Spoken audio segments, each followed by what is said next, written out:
one. Joe, you agreed Number two. with Bernie Sanders, who's far left, on the manifesto, we call it, and that gives you socialized medicine. Look, hey, Are you saying I'm not you going didn't to agree? listen to him. The fact of the matter is, I beat Bernie Sanders. Not by much. I beat him a whole hell of a lot. I'm here standing facing you, old buddy. Pocahontas would have left 2 days early. You would have lost every primary.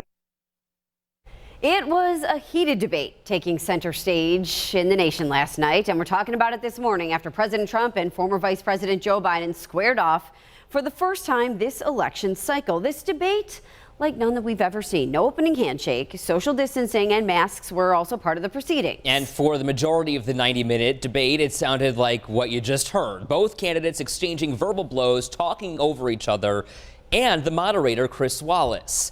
The topics of the debate included the Supreme Court battle for Ruth Bader Ginsburg's seat, the candidates' views on coronavirus response, the New York Times report on Trump's taxes, and the ongoing civil unrest across the country. So we're sorting all of this out for you this morning with a deeper analysis of the debate. And we're joined now by UB political science professor Jacob Neiheisel. Jake, good morning to you. You're researching how politicians' messages affect all of us around Western New York. And we saw last night how this debate was rich with discourse, essentially, and poor on policy. So what am I, as a voter, supposed to take away from this? Morning. Thanks for having me on the program. As a voter, what we're supposed to take away from it, I think we saw far more personality information than we did, as you mentioned, policy information. So I think that there was an expectation here that Trump was going to be Trump going into this debate. And really what you saw was what I think most people expected to get. And so part of the problem there is that he's not really making inroads into any kind of new demographics that he's going to have to sway. And so I think that the personality takeaways were really the key part of last night, if anything. Yeah, we talk a lot about personality. We saw all of that interrupting, and it was continuing throughout the entire debate. But they did talk about a number of topics. From your experience, was there anything in particular that we should now be taking a closer look at? Anything that stuck out to you, or any topic in particular that you think voters are going to want to take that closer look at and ask more questions about? Unfortunately, I don't think that's the case. In my world in political science, debates, we've done a lot of study into this.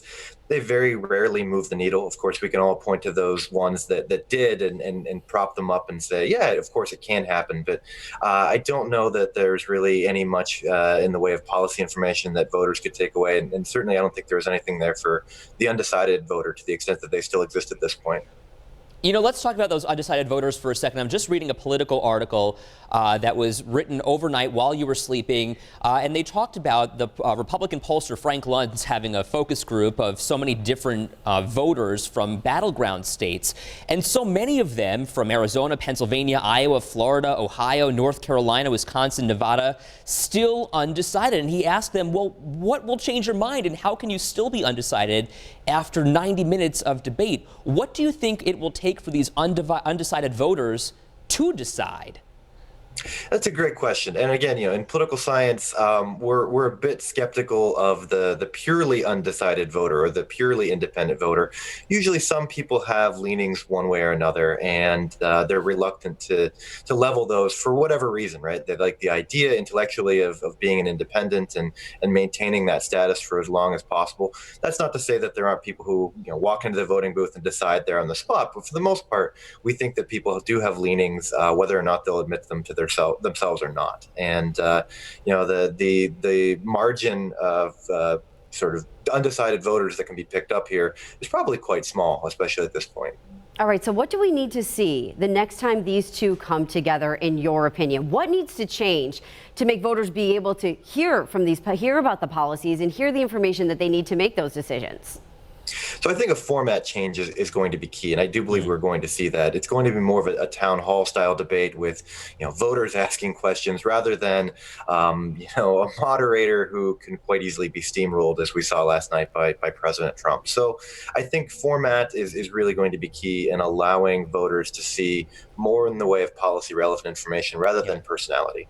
You know, Jacob, I think it's so tough to talk about winners and losers today because the reality is that you're scrolling through Facebook this morning as you're waking up and you're seeing the Trump people say Trump won. You're seeing the Biden people say Biden won. So you're right. A policy change or a policy debate would be substantive and would be, I think, helpful for a lot of voters. But it would take something of a change in the debate style to actually get to see some policy discussion. Jacob, thank you so much for your time this morning. I certainly appreciate it.